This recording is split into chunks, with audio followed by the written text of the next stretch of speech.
Well, good evening. For the last couple of weeks, we have talked about anxiety, depression, and trauma. Those are the big three. Those are the ones that people most often walk through my door for. Anxiety is the biggest of those three. So anxiety and depression are in the mood spectrum. Mood disorders is what we call them. And that's what brings a lot of people through the door. Trauma is probably even bigger than those two, but it's underreported. All of this has to do with how our brain works. And so tonight, what we're going to be talking about is how the brain works, all of the things that I've learned over the last 20 plus years doing continuing education. A couple of years ago, probably 5 years ago now, picked brain stuff. That's my term for it, brain stuff, because it's an underutilized or understudied part of what we do. Somebody said once we're the only industry that does not study the organ that we treat. So people get trained to be counselors, therapists, but there are no brain classes in our schooling. Imagine if you went to a doctor and a doctor treating you for a broken bone never studied that in medical school. Would you trust that doctor? Probably not.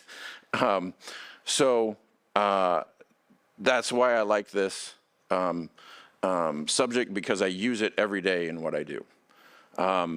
So that's what we're going to study tonight. I do have to give a word of disclaimer, though. If there are any doctors and nurses in the room, I am not a doctor or nurse, so this is not meant to be an insult to your training. This is just what I've learned over the last several decades and passing it on. So let's get into it. And I just said that. So we've had this chart up every week in this series so far, and I wanted to bring it up yet again, because when we're talking about the things that get people in my office, these are the three categories that I think about. Where does it fit? Is it biopsychosocial damage? Is it suffering? Is it sin? Is it a combination of these three? Even when we're talking about brain health, brain stuff, this is still applicable, because when people come in, they're dealing with one of these three or more than one of these three, but their brain is involved. Our brain is involved in everything we do, so we have to understand where it's coming from. So, brain basics. There's a lot, and again, this is just my crib sheet version. There are four lobes, basically four regions of the brain, left and right hemispheres, lots of structures and regions within those hemispheres. Left and right hemisphere, people always talk about being left-brained or right-brained. It's neither one of those. That's just a simple way to say it. There's all kinds of duplication from one hemisphere to the other. When somebody gets a TBI, a traumatic brain injury, and let's say a nail goes into somebody's skull, it's going to damage portions of that side of the brain. Well, guess what? The other side of the brain picks up the slack. And stuff that was in that area, memories or whatever in that area of the brain, can shift sides, and the person can live a fully functional, healthy life. And everybody's amazed. That's the brain that God made. It truly is an amazing thing. Okay, gray matter and white matter. I always get these mixed up, and it could be the reverse of these. This is just the way I think about it. Gray matter is like the transportation, like the roads in your brain, okay? White matter is storage of information, okay? So think roads and filing cabinets. When I do 2 + 2 = 4, and I went to Vancouver for vacation, I just used gray matter to go retrieve stuff in the white matter. That's how our brain works every second of every day. Now, guess what we've had a corresponding leap in the last decade and a half? Alzheimer's. Alzheimer's is the roads don't exist, but the information is there. And guess how that was, guess what the biggest contributor was to that thing happening? Cell phones. Because when I look at my cell phone and I see that blue dot and I look at that screen, whether it's a cell phone or a TV or a computer screen, I'm killing gray matter in my brain. One of those two, gray matter, white matter, whichever one it is. I'm killing those things, not the information, the access points. So the gray matter is being destroyed, but leaving the information there. So there's just no road to that filing cabinet. So that's how technology, and technology is part of what we're going to talk about tonight, that's how technology is intertwined in all of this brain stuff. So I talked about the blue dot. When you look at that, your phone, and that little notification light blinks off and on, telling you there's something there waiting for you, guess what happens in your brain? You get a little shot of dopamine. And if you do that 10, 20, 30 times a day, you're getting all these little microbursts of dopamine in your brain, hooking your brain to, oh, I want to look at that dot even more. That's how dopamine works. It's called the pleasure chemical because it makes us feel good based on what we just did.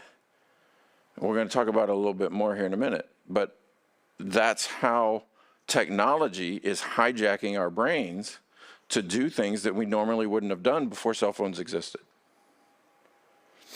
So next one, glial cells. They're like little janitors in our brain. When we go to sleep at night, these little cells come out of their closet and they start sweeping up the floor in our brain, because during the day, when we do 2 + 2 = 4, or talk to somebody, or do some high complex stuff, every time a thought, or however it happens in the brain, goes from one axon to the other, from one nerve ending to the other in our brain, it leaves a little dust trail from that act happening. And that little dust trail falls on the floor in our brain and stays there.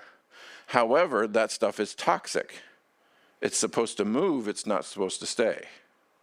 So then at night, when we go to sleep, these little glial cells come out of their closet and they start sweeping up all these toxins, the toxic dust in our brain, on the floor of our brain.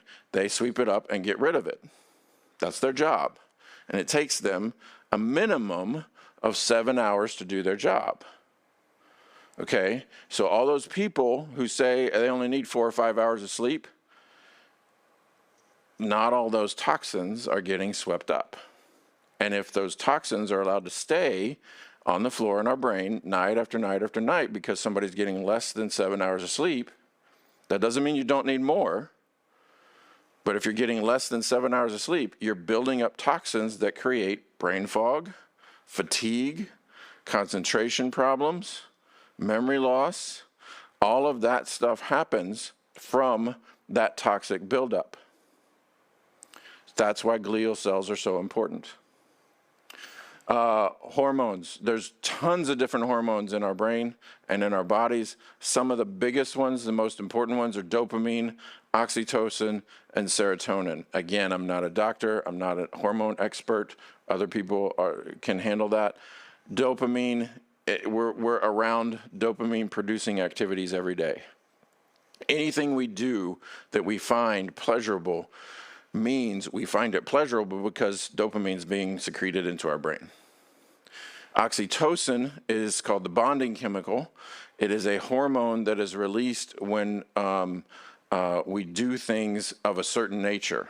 And I'll show you a slide toward the end tonight with one of those. But oxytocin bonds two people together. Dopamine and oxytocin can work together. It bonds people together through certain activities. Even a hug can produce oxytocin if it's 20 seconds or longer. Oxytocin is released when a mother is breastfeeding a newborn and they're in that 2-foot distance space. Oxytocin is being released in the mother's body, which bonds her to the baby, makes her want to care for and take care of that baby even more than she naturally would.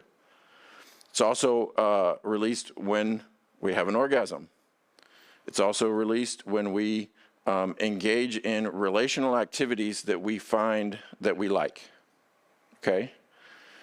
Serotonin.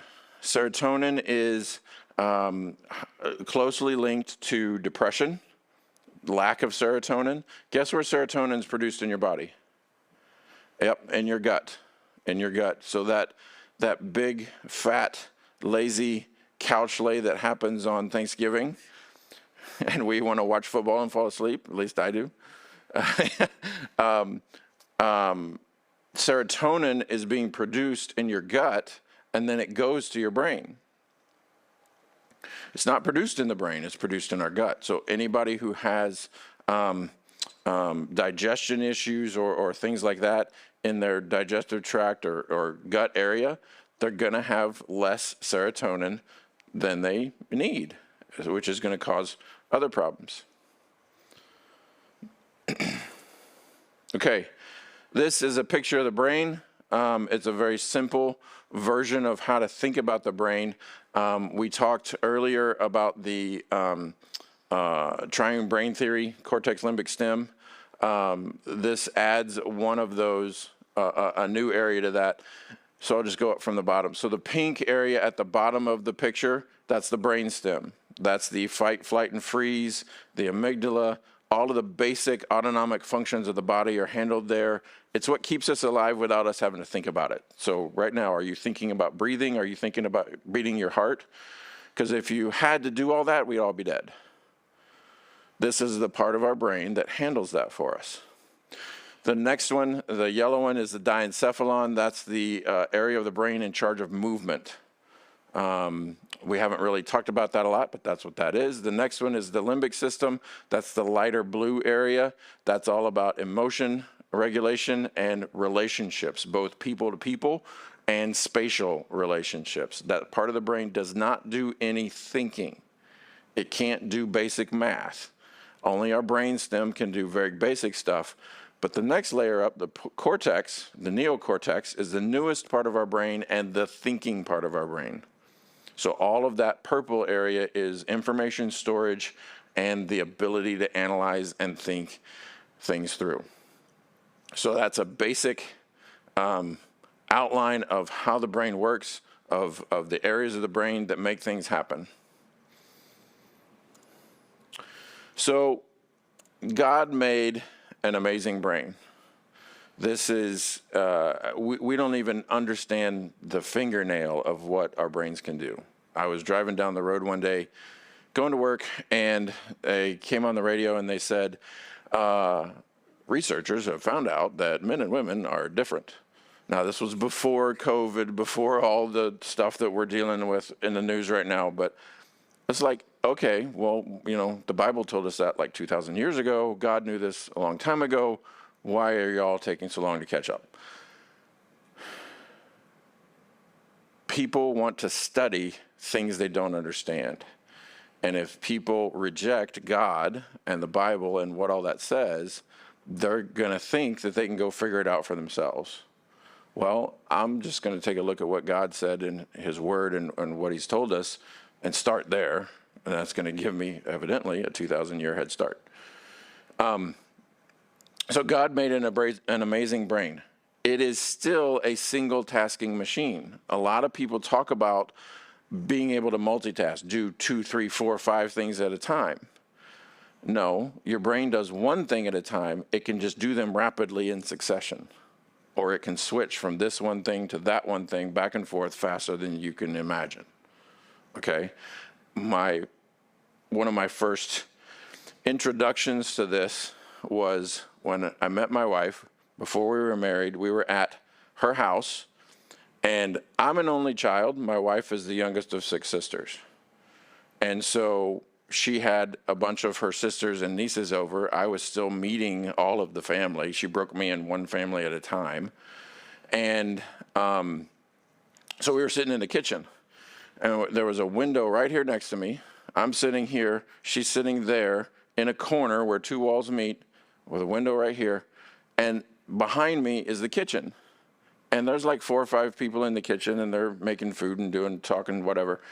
But she's participating in my conversation and theirs, like 3 different ones going on behind me. And we're talking, and she would pot shot an answer into one conversation, with a glance, then look back at me, keep talking with me, then pot shot another question or comment into another one. And I'm like, what's going on? I couldn't even keep track of our conversation. And she called that multitasking. Well, guess what? A lot of people do that, but our brain still only does one thing at a time. And usually those things are emotion or logic. It cannot do both at the same time. So if somebody is highly emotional, ain't no logic gonna get in there. I'm from the South, I can say ain't. So if somebody's really, really hyped up, emotional, crying, even happy, whatever, they can't compute logic at that point. If somebody's distraught about something, they're crying, they're upset, and you're trying to talk them to a different place of thinking, number one, it's not gonna work. Number two, their brain can't do that at that moment. When their emotion is up to here, logic's not gonna be able to get in the door. You gotta wait for them to calm down the emotion so that logic can come back into the equation. And I see that all the time in my office, all the time. When somebody goes into a lot of emotionality, I just stop and wait. I don't wait 20 minutes. I can't do that. We'd never get anything done. But they're being highly emotional. Usually what I do is ask them more emotional questions and get them more emotional. There's an old saying in my job, the healing is in the feeling. So the more feelings I can get somebody to push out, the more processing their brain does on that subject. I'm not asking you guys to try that. That's not your job. That's my job. But that's how it works. We can do emotion or logic, not at the same time. Same thing with kids. If your child is highly emotional, upset because they didn't get the snack they want, because they can't go to Johnny's house, because of brother hit them with a baseball bat, whatever it is. I mean, if it's a wooden one, you might have to go to the hospital. But if it's a plastic one, they're just upset. You're not going to talk them out of it. Be patient. Wait. Let them express their emotion. Okay? And then give them time to calm down before you try to get logic back in there. And that's where the 20 minutes comes from. They've actually studied this, that it takes an average of 20 minutes to calm down out of high emotionality. High emotionality is called being flooded. It could be anger, it could be fear, it could be sadness, it could be anything. But that emotion is up to here. That's a state of being flooded. That means you can't get anything else in, and it takes an average of 20 minutes for that to come down so you can get logic back in there.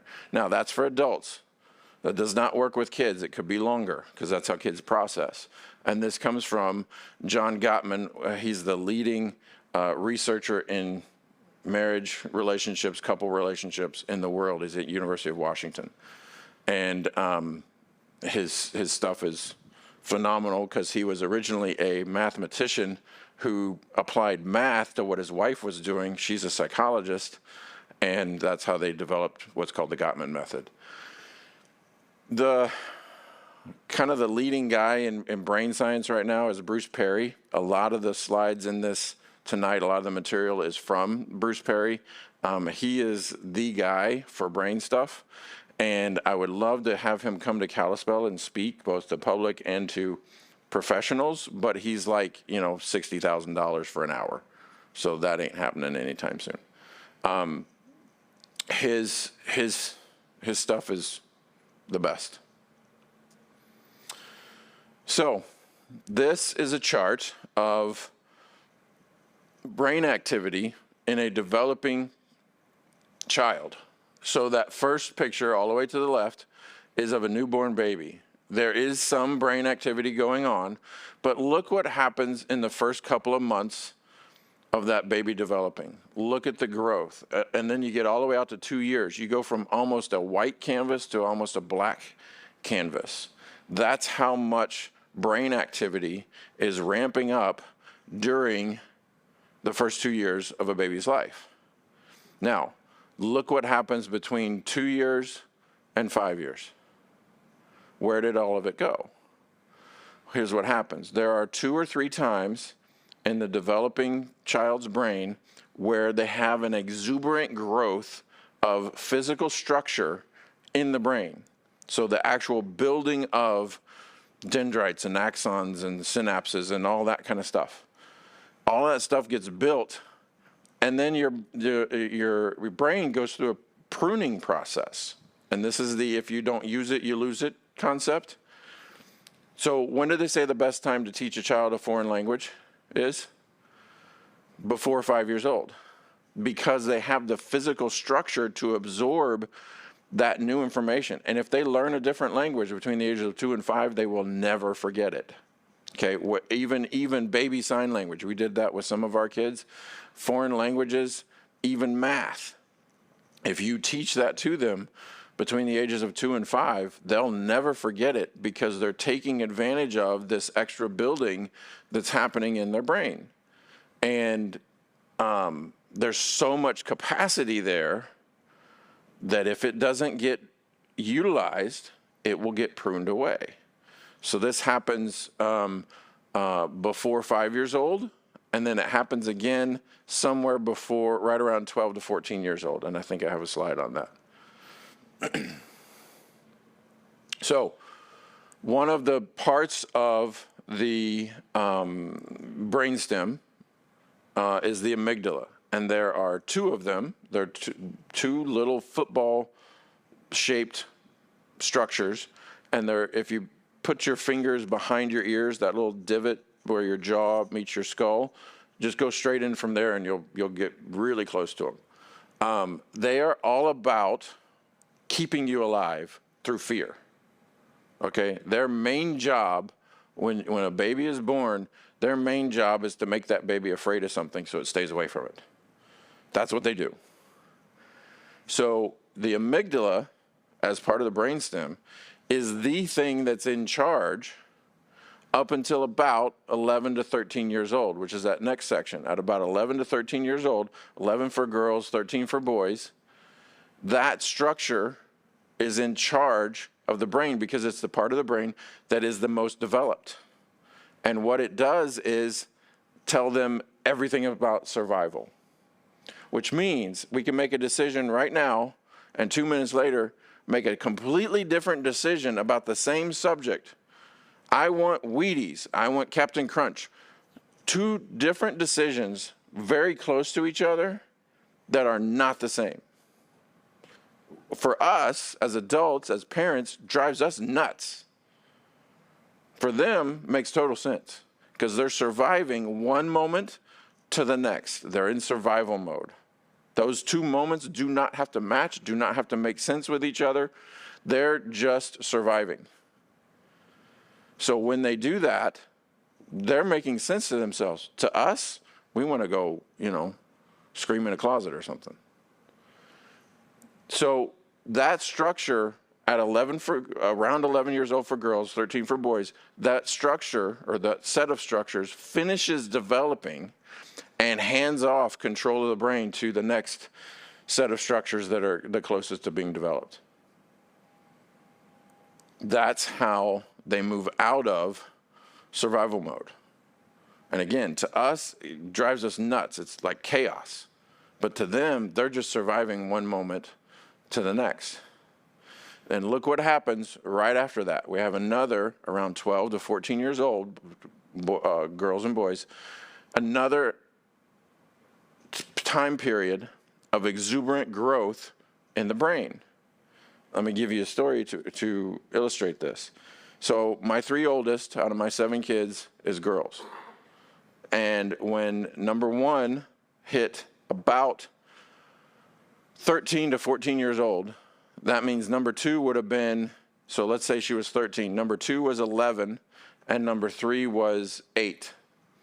So the 13-year-old, something would happen and she would go about it. And the 11-year-old would go, what? That's like nothing. And so would the 8-year-old. So then time passes. Now, 2 years later, the 13-year-old is 15, the 11-year-old is 13, and the 8-year-old is now 11, or 10. And so now something happens, and the 15-year-old goes, wah!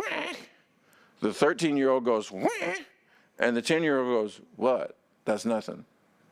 That's the difference, and that's how much emotionality is involved in this exuberant growth. When these exuberant growth periods happen, it's like chaos in their brain. Okay, they call them the terrible twos. Why? Not because the kid is terrible, because there's 5 million things going on in their brain. There's chaos happening in their brain, and they can't keep up with it all. Same thing at this time period.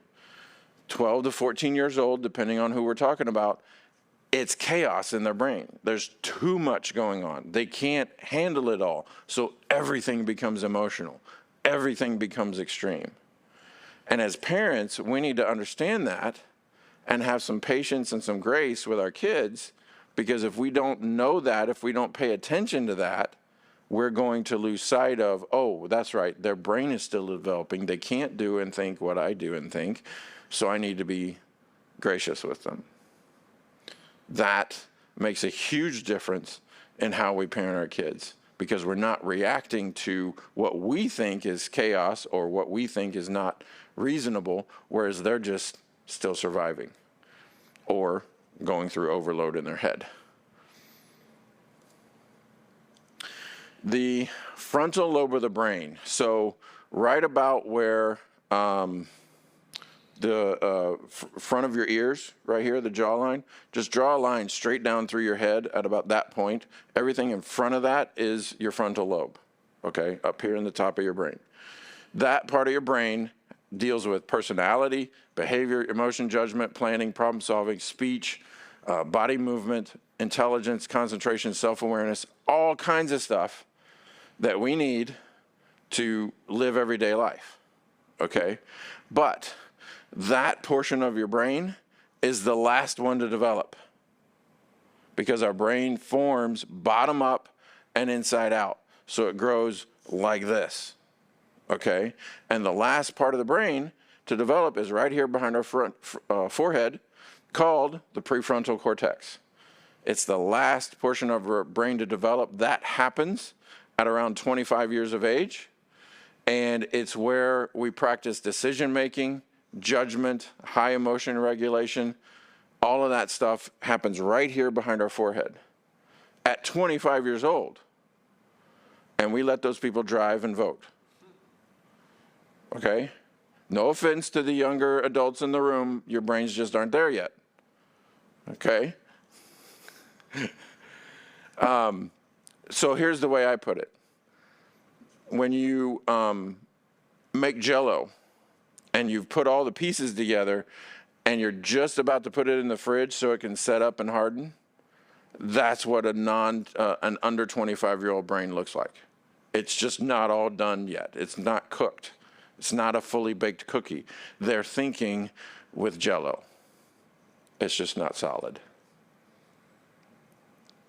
We had, I was doing a workshop in Arizona. I was working at a therapeutic boarding school, and we had parents of past students who come and help us run these workshops, because other parents will listen to parents more than professionals anyway. And there was a mom sitting in the back of the room. A bunch of stuff was going on, but my boss and I were sitting there talking with this mom, and she said, and we were talking about this, and she said, yeah, it was amazing. Her daughter had been in the program years and years earlier, and she said, my daughter graduated the program, went to college, bailed out of college, got into a relationship, bailed out of the relationship. She was in and out of all kinds of things, and then the day she turned 25, she was living with mom. Mom was divorced. She came down the stairs. The day she turned 25, her 25th birthday, she came down the stairs, and before she even spoke at breakfast, mom could tell There was a difference. From one day to the next, mom could tell there was a difference in her daughter. And my boss looked at her and said, yeah, it's like somebody flipped on a light switch. And she said, yeah, it's like the lights came on. That's how different it is, thinking-wise, presentation-wise, just how things are handled or whatever. From one day to the next, when that part of the brain finishes, it's a light switch moment. It happens that easily and quickly.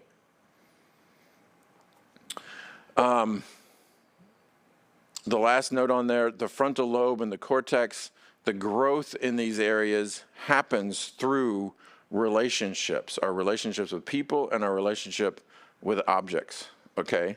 The way that happens is through, in horse land, it's called cow paths. In science land, it's called neural pathways. We build neural pathways by doing something repetitively. So, parents, do you ever get mad at your kids and yell at them? And have you done that like, umpteen zillion times? You're creating a pathway in your brain which makes it easy to go down that path all the time. Here's why. You go out to a horse pasture or a cow pasture. What do you see in the ground? A cow path. And where does it go typically? Water trough. Well, if the cow or the horse walks that path every day to that water trough, that path is going to be there forever because you've got how many cows or horses beating that path and going to get the water, and they're doing it every day. Grass is never going to grow there again because that cow path is etched into the ground. The same thing happens in our brain. When we do something repetitively, good or bad, it etches a neural pathway in our brain. And it's there forever, which means it's always accessible. It doesn't mean we're going to choose it, but it's accessible. Now, what is our goal? Our goal is to lay down a new neural pathway right next to that one that is a better choice. So instead of yelling at the kid, now we go to them, we put our hands on their shoulders, we get down on one knee, and we talk to them. Both pathways are available. Now we have a choice, but we still have to choose. Yeah. Is it true that it takes about 27 days to create a new neural pathway? So the 28-day thing, you're talking about habits.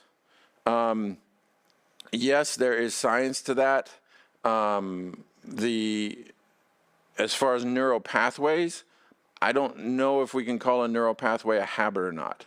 Because if I do a certain thing for 28 days and then I stop doing it on day 29, it's likely to go away. I'm talking about neural pathways that are etched in there and they're never going to go away. So neural pathways probably take longer than 28 days. You could probably have the start of it within that 28 days. But imagine how many years cows have been going to that water trough. That's the long-term patterns are what create neural pathways. How long does it take to create a neural pathway? I don't have an answer for that. Sorry. So it's relationship driven. So when somebody comes into my office and they're struggling with anxiety or depression, what am I likely to tell them to go do? Go have a relationship, which is going to cause them what? Anxiety or depression.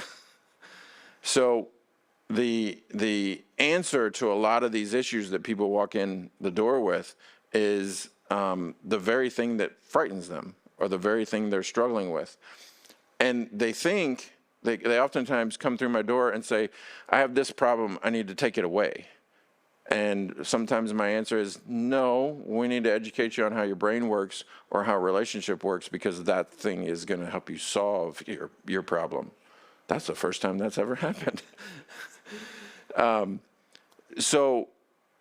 that freaks people out when they say, wait a minute, you want me to do the thing that scares me the most? Yeah, I want you to, because you need to learn through doing it that it's not going to be harmful, and doing it perhaps a different way is going to give you different results. The growth in our brain happens through those relationships with people. The relationship I create with a client in my office, but the relationship that everybody has with their family members, their friends, everything else. You look at the brain scans of a person who has a lot of friends, a lot of family, and you compare that to a brain scan of somebody who is a hermit and they don't have a whole lot of family or friends, or they don't spend time with them. You're going to see two totally different worlds in those pictures.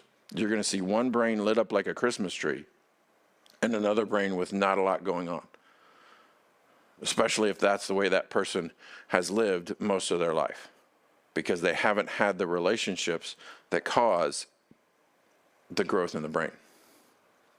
Question. Yeah. If I was an introvert, would I take offense to that statement? No, I'm an introvert. Okay. And introvert is not about, do I like people, or do I have a lot of friends, or do I like being around people? It's about how I recharge my batteries when I'm drained. Extroverts recharge their batteries by being around people. Introverts recharge their batteries by being alone. But it has nothing to do with whether or not I like people, or I have friends, or I want friends, or any of that. It's just a preference in how I do things. Whoa. Lots of mistakes tonight. Okay, regulation. Regulation means how I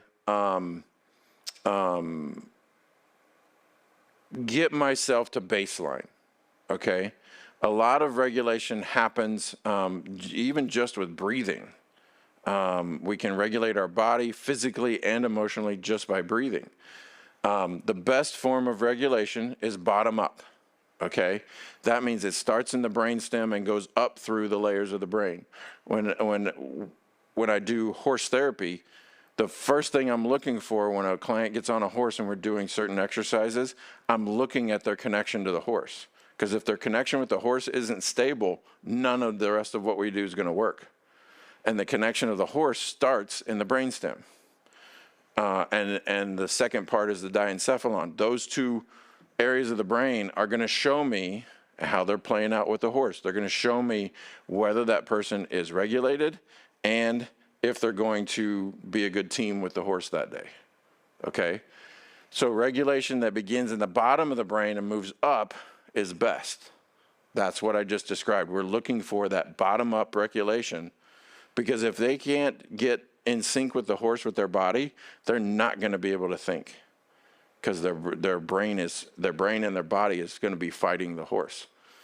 Rhythmic and patterned input is what we're looking for to create regulation. So when a rider is on horseback, the movement of the horse is creating enough regulation for them if they're relaxed into it.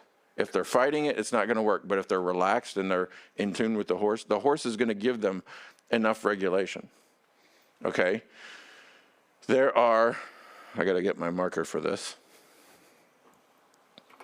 This was probably 10 years ago I first started seeing this. There are teachers in classrooms that will use classical music, so music without words. They will use classical music to regulate their classroom. And it happens like this.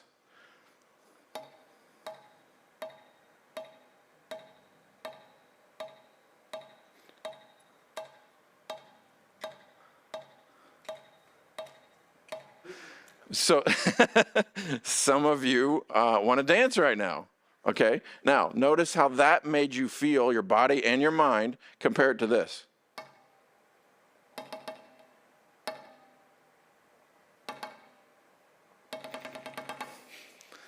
Did you like that second one? No. Most everybody doesn't like the second one because it's chaos. It's not regulated. It's not patterned. It's not rhythmic. That's what our brain likes, okay? They did an experiment once. They walked out into a horse pasture with a flat drum and a mallet, and they just walked out in the middle of this horse pasture. There were 5 horses, and they just started beating that drum, just a regular beat. All the horses came to it, and they just put their noses right down at the edge of the drum, They were holding it flat and just beating it. All 5 horses, their noses were right here. And then they stopped, and the horses went. They started nudging the drum with their noses, saying, do that again, we like that. And so they started beating it, and they all just calmed right down. Because they like that rhythmic, patterned input. Regulation versus dysregulation. When we are regulated, our bodies are calm, our brains are calm, everything's functioning the way it should be. When we are dysregulated, things aren't happening the way they should be. Chaos is happening. And a person can wake up in the morning and be regulated or dysregulated.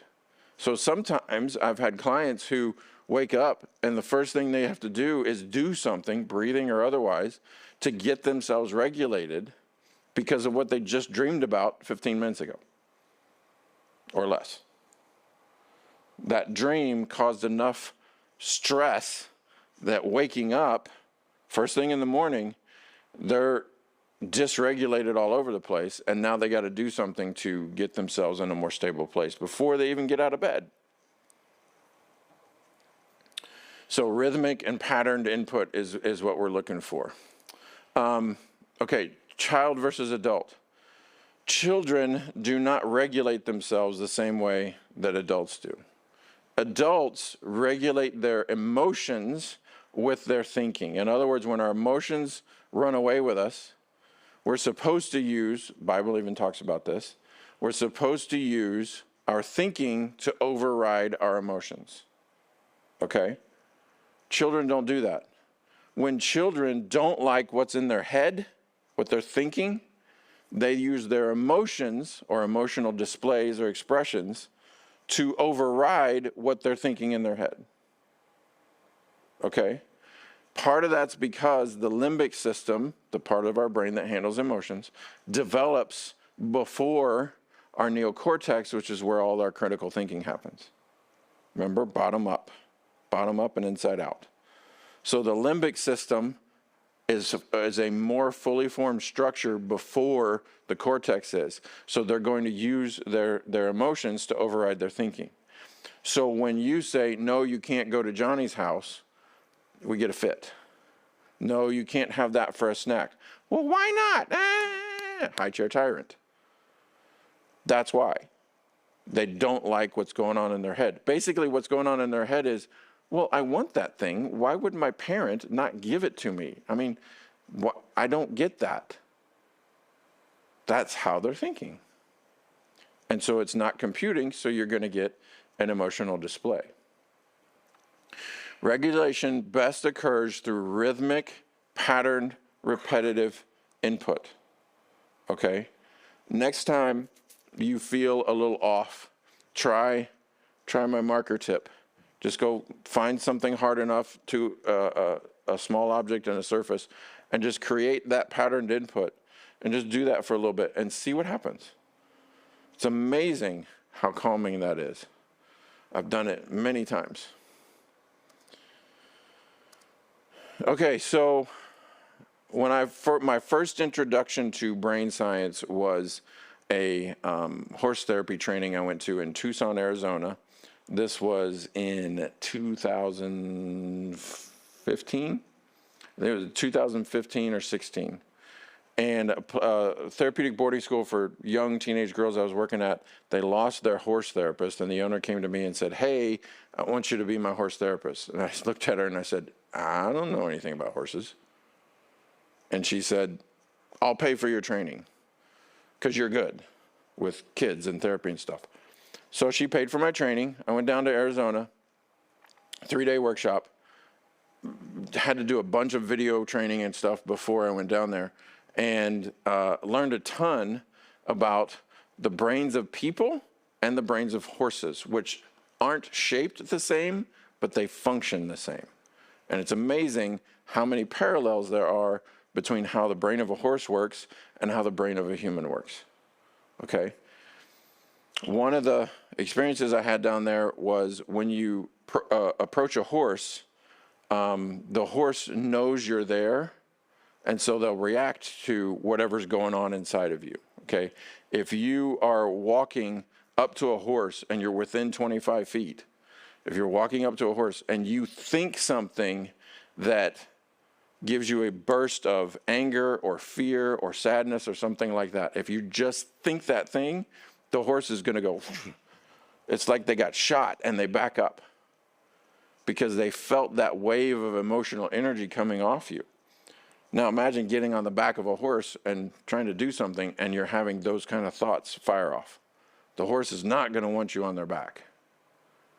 So I was at this training and they said, okay, go up to, we would do a lecture in the morning and practice in the afternoon. So got all the lecture stuff that afternoon. I went out to the horse and I walked up to the horse. The horse was eating a pile of hay. Now the horse had been out there all morning. That hay had been there all morning. There had been 2 or 3 people in the pen with the horse before me. The horse never went to the hay. I walk into the arena, the horse goes straight to the hay. And I walk right up to the horse. Horse's head's right here.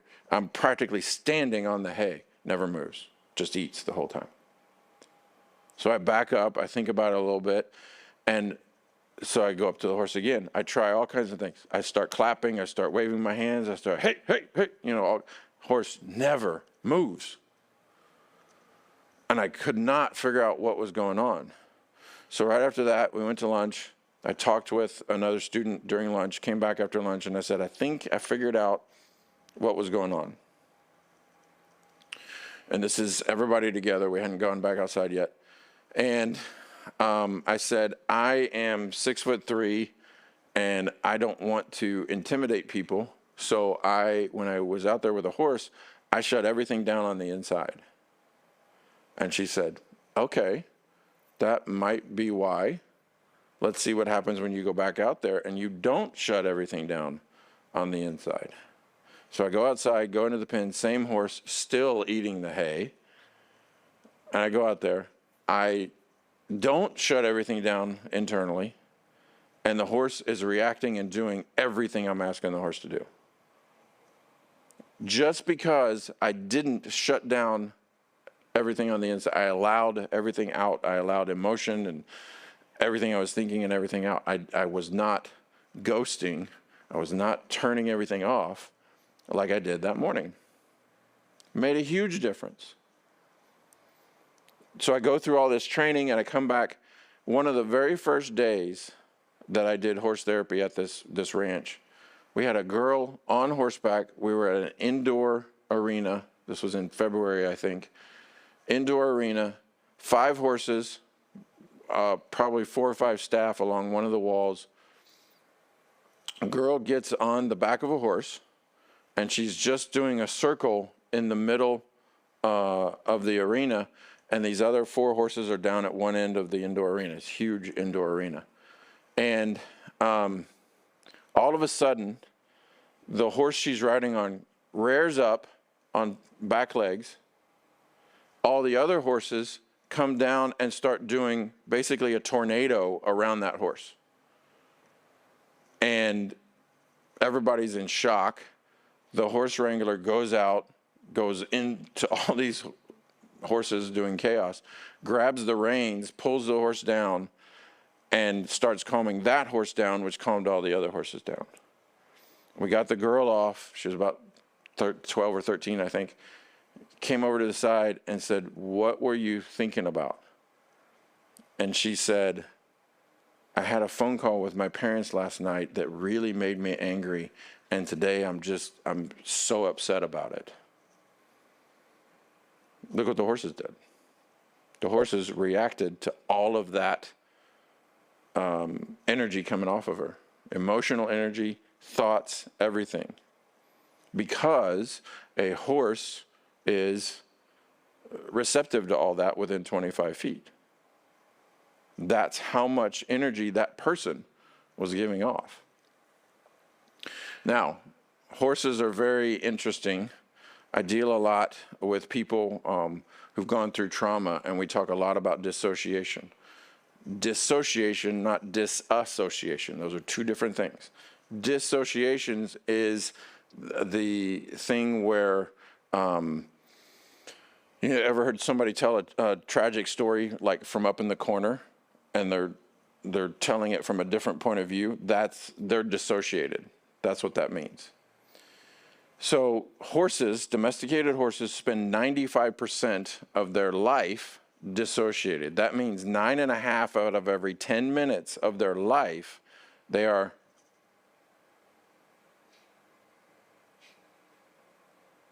that's all they do. And for 30 seconds out of every 10 minutes, they're like, it's a sunny day. I'm going to go over to that pasture today. I saw some new grass over there. I'm going to go munch on today. Going to go do that. And hopefully one of my buddies will go with me. And for 30 seconds out of every 10 minutes. They are dissociated because they've been trained to, okay, whatever a farmer tells me to do, that's what I'm going to do. That's dissociation. It's automatic pilot, okay? People can do the same thing. I had a lady in my office, worked with her for a couple years. In the very beginning of our work together, she would dissociate 30 plus times a session. That means once every 2 minutes, because I do hour sessions. So once every 2 minutes, she was dissociating. That means her brain was checking out, but her eyes were open and she was talking to me, but she was gone. And it took me a long time to catch it. And when I would catch it, I would stop talking and wait for her to come back, because it's just like this wave goes over their face, their eyes blink, and all of a sudden they narrow their focus and they look at you. Kind of like, did you catch me? And I say, hey, you're back. Where'd you go? And then we talk about dissociation and how easily it happens. Okay? So it's a feature of trauma especially, but we go through it every day. Have you ever driven from point A to point B? You arrived safely, you made all the correct turns, but you don't remember the drive. That's dissociation. Have you ever sat and watched a TV show? You're in the chair looking at the TV, the show starts, maybe it's a 30-minute sitcom kind of show, and then 24 to 26 minutes later, the credits are rolling, and your eyes were on the screen the whole time, but you don't remember the episode. That's dissociation. You ever seen a cat sitting on a counter or something, and there's a wall here, and their head is facing into the corner, and they don't move for like an hour, and their eyes are open? They're dissociated. Their brain is gone, their body's there, they're staring in the corner, but they're gone. That's dissociation. Sometimes we do it as a survival technique. Sometimes we just check out. It's not solely associated with trauma. People can do it for a number of reasons. Okay?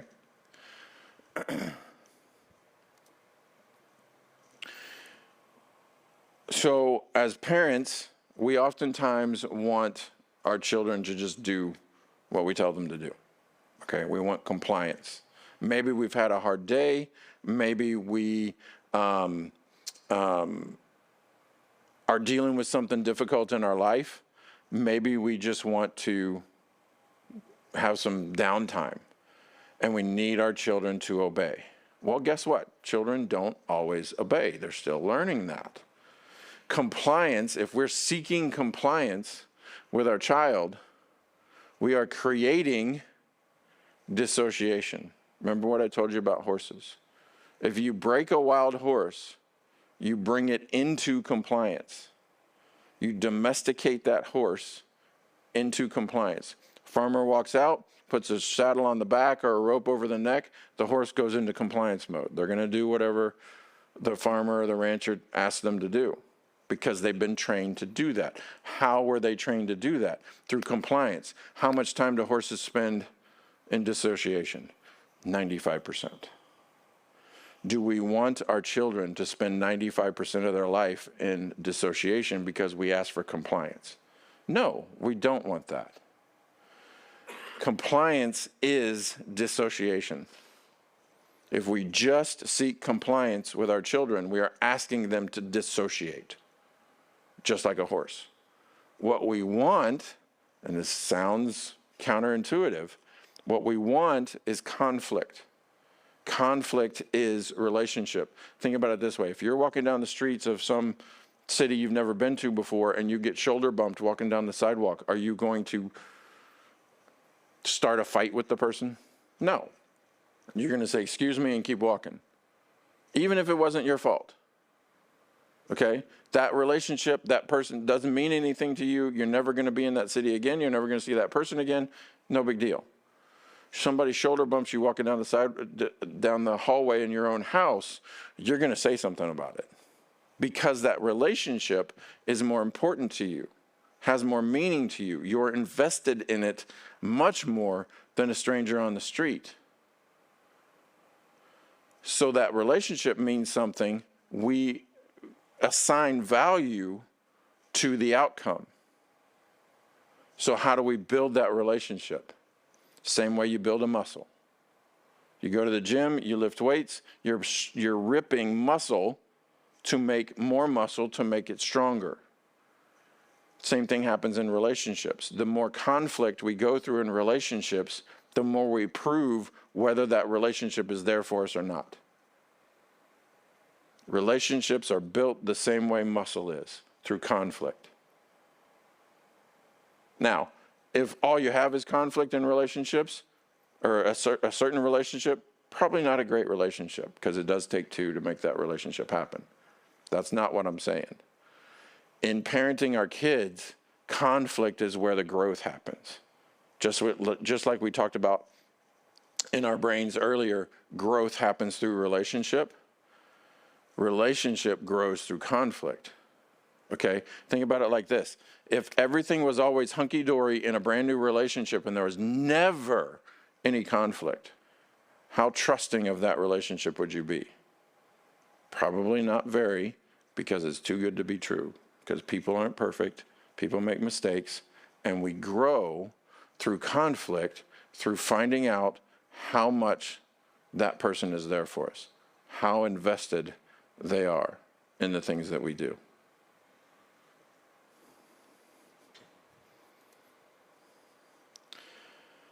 With horses, I talked about if you're within 25 feet of them, they're going to know you're there. Because horses have a 25-foot radius from their heart that has it's kind of like a magnetic presence meter. If you're within if you or anything else is within 25 feet of their heart, they're going to know you're there. Horses are an animal of prey. That means they're afraid that anything that moves wants to take a bite out of their rump. So they're always going to point their head at you, and they're always going to know where you are. And if you are giving off anger or sadness or fear, they're going to want to get away from you, because they don't want to be around that. That is unpredictable to them. People have the same thing at 5 feet. If you're within 5 feet of another person, you're going to feel some degree of what they're feeling. Okay?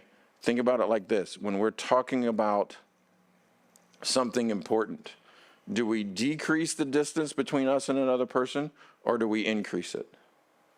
We decrease it. We get closer. We want to be within 5 feet. There's something to that level of closeness and that amount of input that subject needs closeness to be talked about. When I give my kids a hug before they go to bed, or we're talking about something serious, I get closer. I get right up next to them. Sometimes I give them a hug and we talk while they're in the hug. Sometimes it's a different version of that. But we do that within 5 feet. A mother and a baby, always within 5 feet. Okay? So if you want to learn more about that, you can go to heartmath.com, and they actually have all kinds of training and devices and things like that that demonstrate that magnetic space. But it has something to do with our hearts, the way they're built physically, and how they give off whatever signal it is. I'm not that kind of scientist. Okay, personality. Personality is generally set by 5 years old, but it may not be seen until later. Personality is about preference. It's not about, are you a fun person? Are you a loud person? No, it's about preference. How do you prefer things to be? You can do it other ways, but you have a preference, okay? The question earlier was about introvert versus extrovert. That introvert versus extrovert is part of personality, and that's a feature of my preferences, okay? I'm an introvert, and my personality is, one of the features of my personality is I don't like people and I don't like emotions, but I'm a counselor. So obviously I can make up for or make accommodations for the parts of my personality that don't prefer my job. I could probably talk about that for an hour, but so it's based on preference. Now, we all prefer things the way we prefer them. It's not wrong the way we prefer it. It's just different from the way somebody else prefers it. So if a husband and wife are talking about a certain subject and the husband wants it this way and the wife wants it that way, one of those choices is not wrong. They're just different. And so we need to keep that in mind when we're talking to our spouse, when we're talking to our kids, or even just other people. Just because somebody wants it or prefers it to be a different way doesn't mean their way is wrong. We like things the way we like them, but they can like them the way they like them, and it's okay. So personality is just about preference. As I said, my personality, if you do the Myers-Briggs, my personality is INTJ. Myers-Briggs is a type of personality test. It has 16 buckets. My bucket is an INTJ. Introvert thinking, or introvert, intuitive thinking, judging. I'm 1% of the population, and I don't like people and I don't like emotions, but I'm a counselor and I've been good at it for 26 years. So go figure. Some people gravitate toward certain jobs with certain personalities. Like a lot of INTJs are engineers, rocket scientists, software coders, where they're in a dark room with a computer screen all day. That's just preference, okay? So people have to learn how to accommodate for the parts of their personality that get in the way of or cause problems with other personalities or relationships. Okay, my wife is an ENFJ, so she has two letters the same, the N and the J, and two letters different.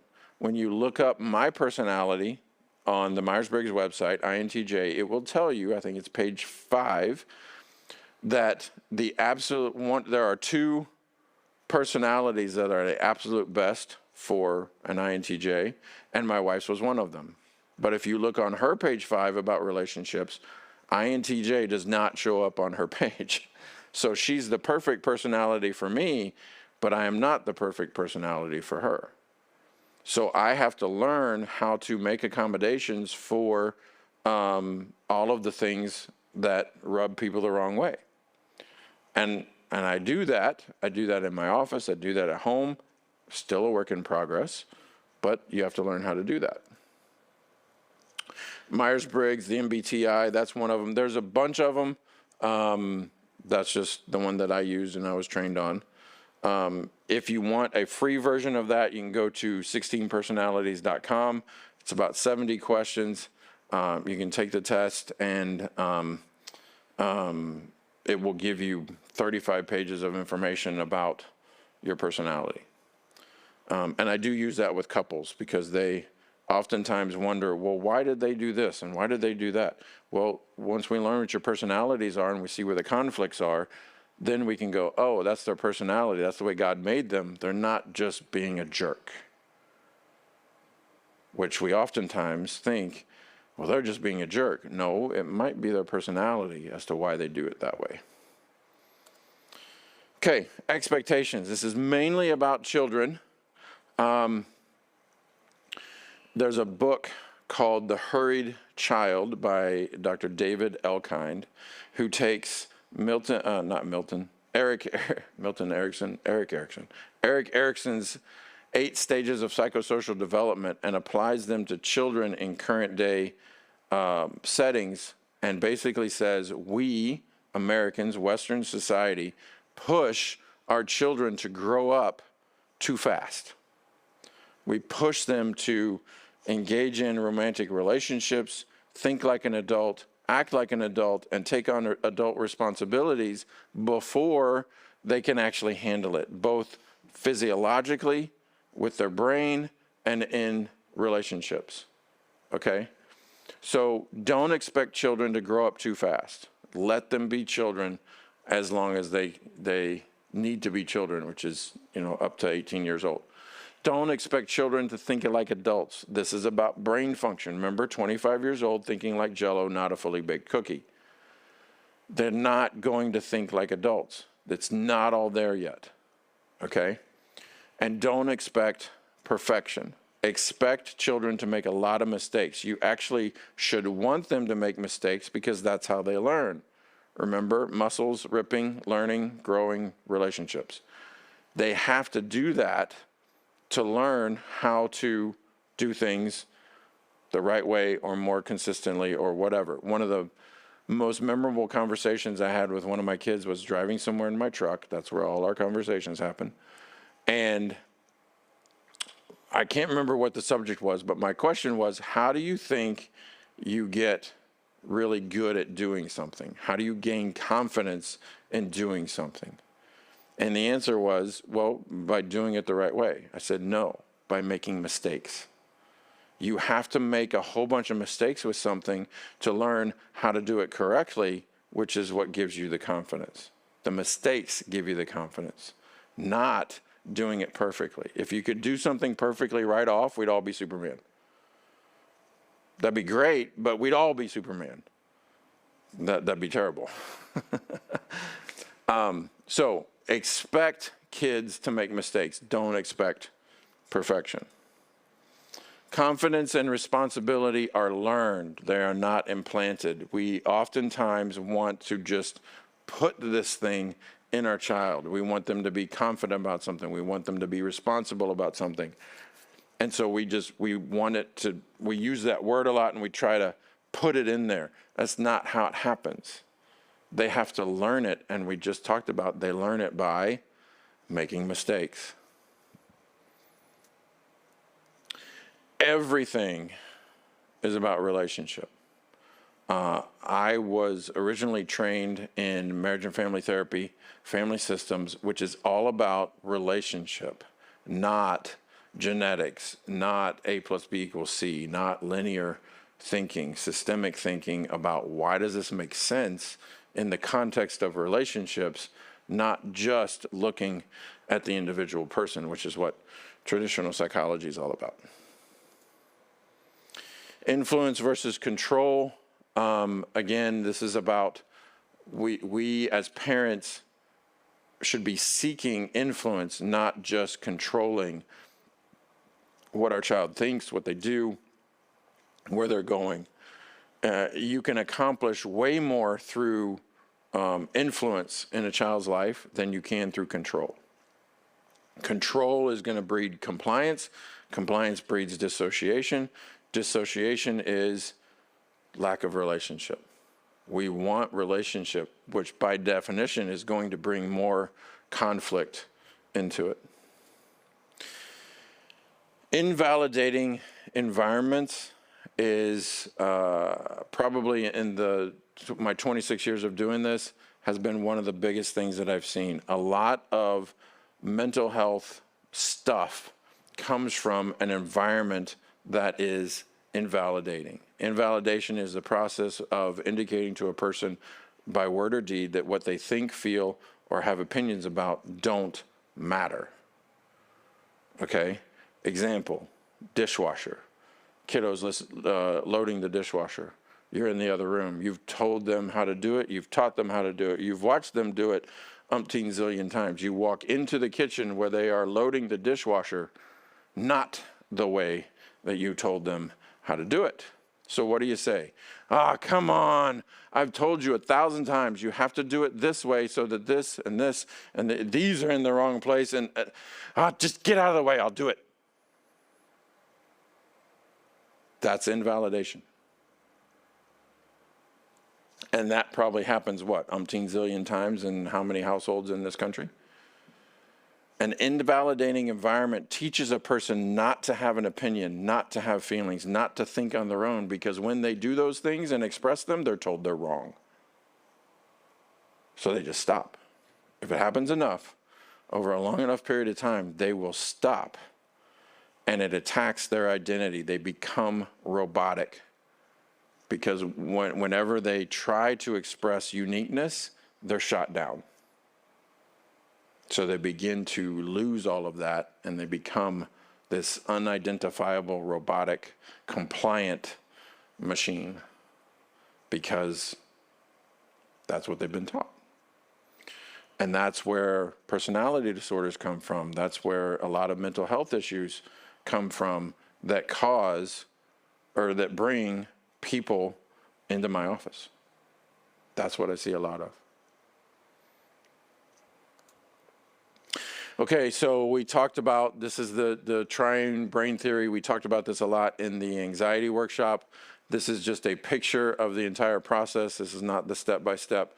When a person has a chronic trauma, stress, or anxiety in their life, and that event happens, it enters through the limbic system, because the limbic system works 5 times faster than any other part of our brain, and it slams a gate down on the neocortex, so the thinking ability is taken away, other than fight, flight, and freeze, love and fear.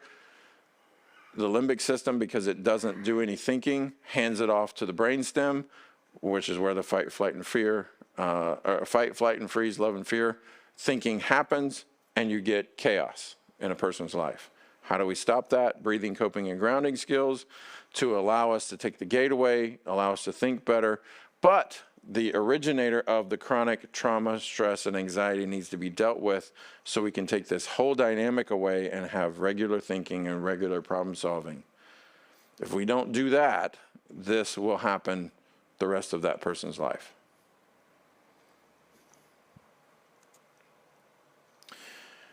Another Bruce Perry picture.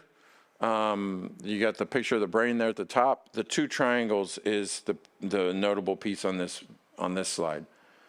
I have talked with many people, many couples, and used these triangles to explain a lot of their dynamic over the years. The upside down triangle is normal development, okay? That means that the wider the bar, the more time a person spends in that category in their day-to-day life. So normal development, they spend the most amount of time in cognition. That means thinking, the ability to think your way through something, okay? And they spend the least amount of time in survival, okay? And then regulation and social and emotional, a little bit more than that. The right side up triangle is somebody who's had developmental trauma happen in their life, and they are surviving every moment of every day. I had a couple I was working with. The wife had multiple trauma issues prior to the age of 18, and they were having issues with being on time to places. I pulled this chart out, and I was talking to the husband about it, and I said, this is your wife, the right side up triangle. And he said, no, come on. I showed it to the wife, and she said, oh yeah, that's me. I'm surviving every day.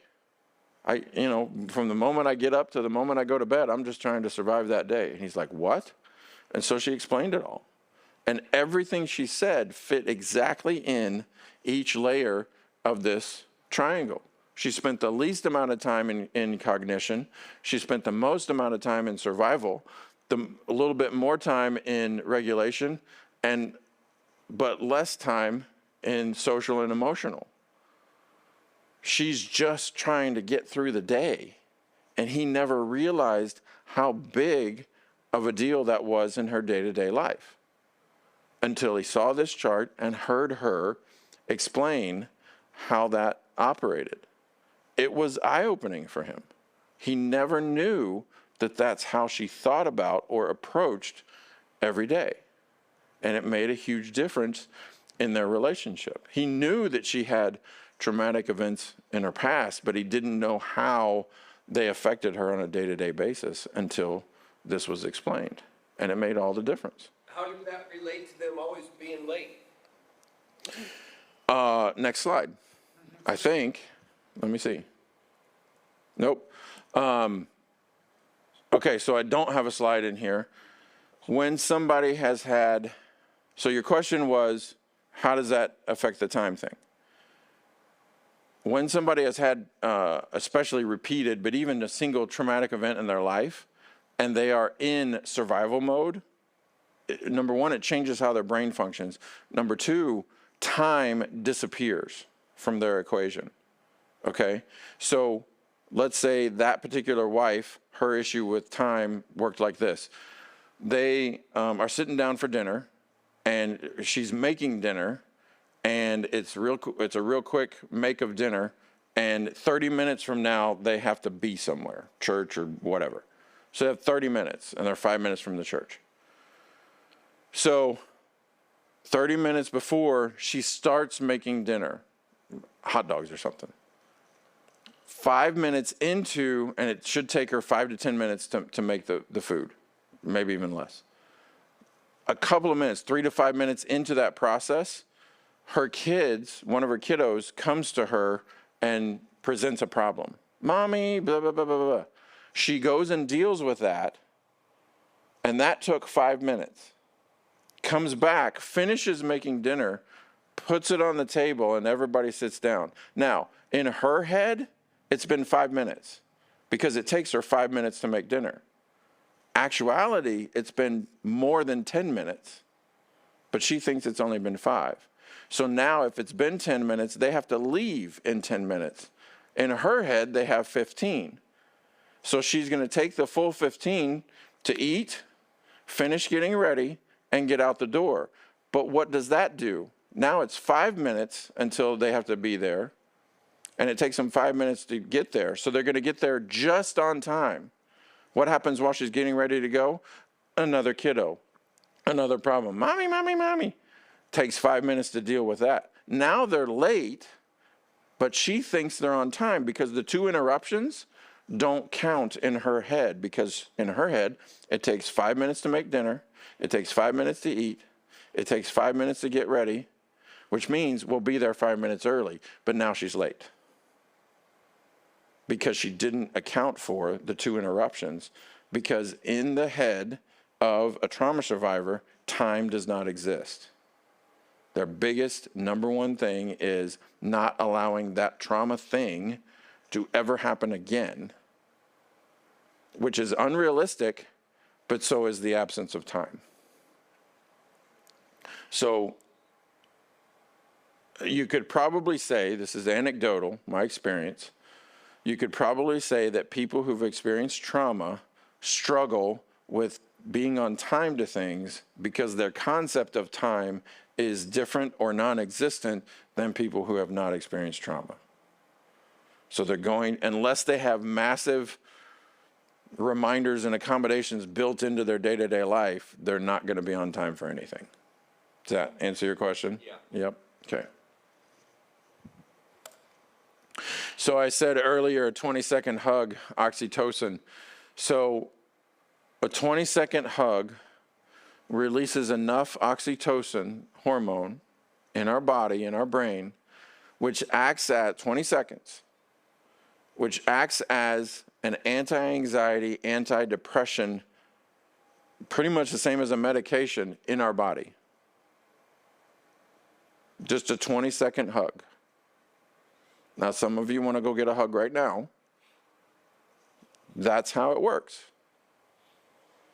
When we spend time in close proximity with the people closest to us, and relationally, this is how God made physical closeness, emotional closeness, relational closeness to work in our life is through just a hug can give a person a shot of what they need in a brief amount of time. That's how powerful it is. So, some basics. We've talked about diet, sleep, and exercise before. Diet, sleep, and exercise are some of the biggest things for brain health. It's not just to fight depression and anxiety. It makes our brain healthy. How the things that we believe about God, about the world, about ourselves, that's going to drive the bus on everything we think, feel, and do. Our beliefs, I could do a whole nother workshop on that. Our beliefs drive everything, good or bad, okay? Our identity is a huge portion of our brain health, because if we have an identity that says we're worthless, we're no good, we're unlovable, we're unredeemable, how's that going to affect how we think, how we feel, how we act in everyday relationships, okay? They've studied this, and they found that if we don't raise objection when somebody calls us a name or says bad things about us, when we call ourselves a name or say bad things about ourselves in our head, it affects our brain the same way. So we may stop somebody else from doing it, but we don't stop ourselves from doing it, it does the same thing. Let alone if we don't stop somebody else and we do it to ourselves, now we're getting a double whammy from that. Emotion regulation, we talked about that. There's a ton to be learned in that area alone about having regulated emotions, not wild and chaotic and out of control emotions. Boundaries and communication, we haven't even talked very much about those. They're huge in how we navigate relationships, how we exist in the world, how we understand what we're responsible for, what other people are responsible for, what to talk about, what not to talk about. One of the most common questions I ask teenagers is, well, did you talk to them, meaning their parents? Did you talk to them about that? No. Well, then of course you're having problems. You got to talk about these things. That's one of the most common questions heard in my office. So let me leave you with this. Philippians 4:8-9. Finally, brothers and sisters, whatever is true, whatever is noble, whatever is right, whatever is pure, whatever is lovely, whatever is admirable, if anything is excellent or praiseworthy, think about such things. Did you know the Bible tells us 3 times what to think about and only 1 time what not to think about? It's kind of important what we think about. God wants us to think about good things. I'm not talking about positive psychology and all that crazy stuff. God is concerned about what we think about and doing it in a healthy way. And we need to be the light, the salt, the help for other people who are struggling with these things on a daily basis. We've talked about in some of the others, what we can do. What you can do is encourage people toward more healthy activities with their brain. Diet, sleep, exercise, all the things that are on that previous slide. But communicating, having relationships, how they interact with their children, with their friends, with anybody. All of that stuff contributes to a healthy brain or an unhealthy brain. So, questions, comments? One of the people always want to know about traumatic brain injuries. I'm not a doctor. Traumatic brain injuries happen. They can impede functionality in the brain. God can do whatever he wants whenever he wants. He can make all kinds of things happen in a person's life, whether it's switching hemispheres or not, that we can't explain. But a traumatic brain injury, absent of any intervention by God or anybody else, that's going to affect physiologically brain function. And as far as a basic position, there is no overcoming that. Yes. You were talking about positive and negative voices from the outside and positive and negative voices from the inside. For me, someone can be super, super negative, can be screaming at me, and it's fine. It doesn't affect me whatsoever. I can take it in the moment Right. every time. And so I'm kind of ambivalent there, but when it comes to internal voices, I usually am really good at regulating, like I don't downgrade myself at all, really. Okay. So it's like, I can experience it, I can have someone talking down from the outside, and I can just take it from the inside, I won't really, Right. like, just talk on that, I guess. So you would be in the minority. Most people, when somebody's yelling at them, downgrading them, saying mean things, whatever it is, people are going to take that personal. It is a personal attack. If a person has really good boundaries, they won't even allow that stuff in. They won't take it in and give it any kind of value whatsoever, kind of like what you described. However, most people don't have good boundaries. They let that stuff in, and it begins to play on what they do think about themselves, especially if this person is a close relationship to them. So if it's a parent, if it's an uncle, if it's a coach, if it's somebody who means something to them, and we're talking about a child, they're going to begin to question themselves and what they think. If it's another adult and they have a trauma history or anything, anxiety or depression oriented in their life, they're going to struggle to handle that in a healthy way. They're going to allow that in and at least question it. If not, it's going to feed a negative that they already have. So the answer is boundaries. The answer is understanding that what somebody else says in our direction doesn't necessarily mean what they say. If it comes out of somebody else's mouth, it's not about you because it came from their mouth. So we need to learn as people, and we need to teach our children not to take things personally. That's a big struggle for a lot of people. Yeah. Where you're talking, I was able to form the question a little bit better. I'm good at shutting down internal voices that are negative, but I don't care about external voices. Should I be better at shutting down external voices? I just let them say whatever they want and let them have the thing. Should I stop them in the moment and say no? Because I don't know. Not necessarily. So the question is, if we're good with boundaries on the inside, should we? But we don't do anything on the outside. Should we do anything with that?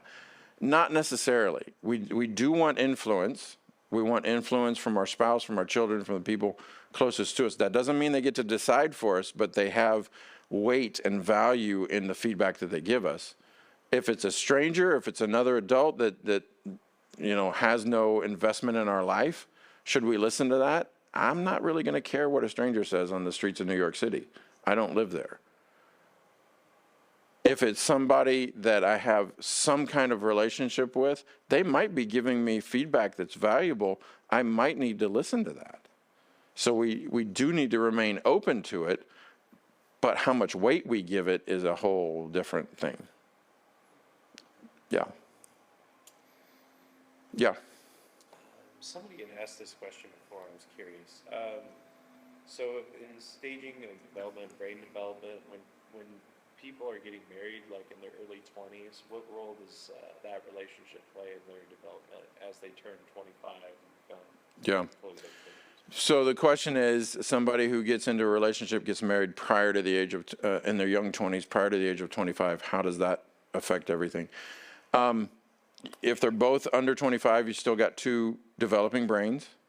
They're going to have a massive impact on each other as far as developing, and that could be a good thing or a bad thing, depending on which way they're going. And it's okay. They're both kind of growing up together and growing into a more mature position as an adult.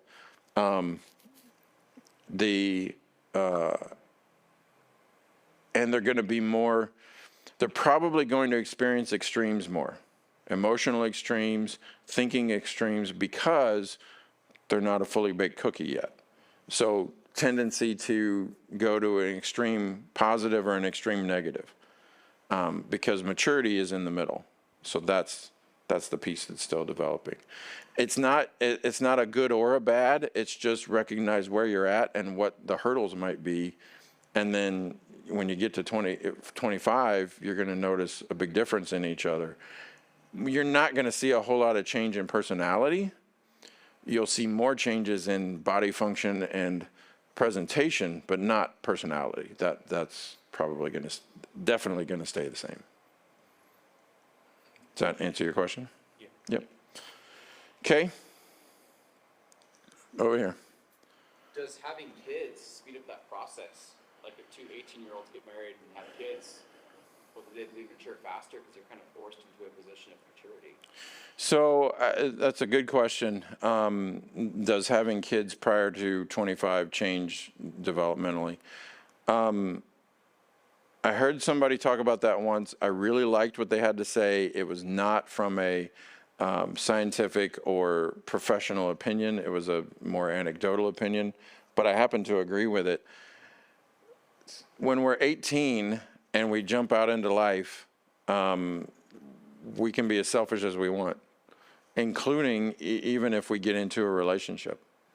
And let's say two people who are 18, 19, 20 years old, they get into a relationship, they get married, they start having kids right away. Having children forces the responsibility on a person. If they're in a committed relationship, they're starting a family, it forces responsibility on them in a way that if they didn't have kids, they wouldn't act and do things and think about things in a certain way. You know, when you have a kid, you have a more committed position, and now you have to provide for somebody who is utterly helpless.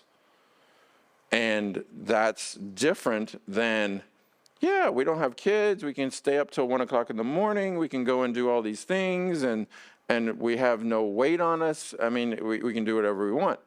Versus, you know what, we got to get the kid to bed. We got to be up early in the morning because the kid's going to be up early in the morning. You know, all that kind of stuff changes how you think about and the logistics of day-to-day life. So what this person said was, if you want to be responsible and you want to learn responsibility from an extreme position, go find a good relationship, get married, and have kids at a young age. That's a pretty radical idea, given that the average age of marriage, first marriage in this country, is 28. Not a lot of people are doing that. You know, from 20, let's say 18 to 28, that's 10 years of doing things however you want, building in a lot of selfishness, a lot of independence, a lot of doing things the way I want them to be done. Now I have a baby to care for. Holy cow, I can't do X, Y, and Z all the time. That changes things dramatically. I think it's a good thing. You go back a couple of 100 years, they were having babies at 15, 16 years old. Especially American frontier times, you know, the land rush and all that. They were getting married at 14, 15 years old. So not that that's the best thing to do. I'm not promoting that. But you look at generationally how things play out. Waiting until 28 has not given better results than getting married and having kids at younger ages. Those had better results from a lot of measures. So, good question. Yeah. Two questions. So working with kids, we were talking about how developmentally being able to best guide them, let them have their failures and things like that. As we as adults and facilitators of that, is there any, as you've worked with kids, is there any ways, tips or tricks to kind of have our mindset be, oh, this is a project, or this is a person where we need to not jump to conclusions, but allow them that process of failure, or is it just a discipline that we need to discipline ourselves in having that mindset? I think it's the latter one, because when you're dealing primarily with kids, you got to slow everything down, throw in a huge dose of patience, and understand that half of what they say is going to be chaos. They do. and what they do, yeah. So understanding that those exuberant growth periods and brain development and all that stuff is huge. Understanding that they're going to override their thinking with emotionality is huge. Understanding that they are seeking individuality and uniqueness, but they might be coming from an environment of invalidation. So they may have one face they show the family, but a different face they show their friends, and a different face they show at church, and a different face they show at baseball. They could have different faces based on how those environments treat them. So yeah, there's a couple of major points to keep in mind when dealing with a kiddo, especially if you're sitting down having a one-on-one conversation where, they're talking about something that's important to them in their life and they're struggling with it. Most of the time it's going to be, yeah, I get it. That makes sense. Here's some things that you can try, and giving them advice or guidance in certain areas, but it's not going to be complete. You probably don't have access to every area, but they're just a work in progress and are going to be for a while. And all of those factors are going to contribute to that. Yeah. Yep. So in turning 25, Hey, the dinger's about to go off. He's a fully baked cookie. is there some developmental things I should be aware of in my own mind, my own head? Because there are times I feel like thinking through processes is good, and but there's other times it can feel like over logical, if that makes sense, or like Yeah. can dip into pessimism a bit, even like somebody super optimistic. Sure. Or just becoming frustrated with certain things, or experiencing things. Is there things developmentally like that are normal but not necessarily seen as normal? Or No, I think you're. Congratulations on being a fully baked cookie, and it's not a. I guess the best thing I could say is read books. Just read about some of this stuff, and not scientific books that I would read, but more built for customer books about relationships.